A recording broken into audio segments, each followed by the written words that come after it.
هذه عمليه انقاذ على السريع. اي مرحبا.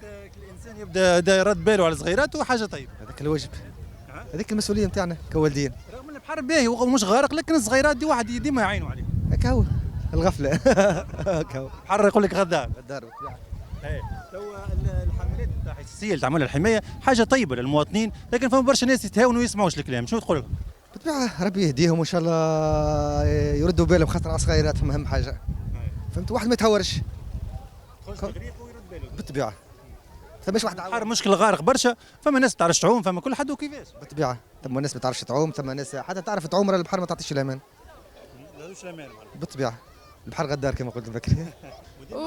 واللي عندهم دور زاد باش يردوا بالهم على صغارهم، يتهاونوا مع صغارهم ويستحفظوا عليهم، حد الشط هكا يزي عبد كبير والا صغير كاو يزي يتفرهد هكا على الشط. هي بعد ساعات فما حالات الشاذه اللي تصير مثلا في البحر، الناس يبداو شباب يحب يعوم ومندفع ويدخل للداخل. ويدخل في حاله سكر والا يدخل مثلا يبدا شبعان برشا، فهمتوا، يحب يوري الوهره نتاعو يدخل للغريق، هذيك زعما ما نشجعوش عليها.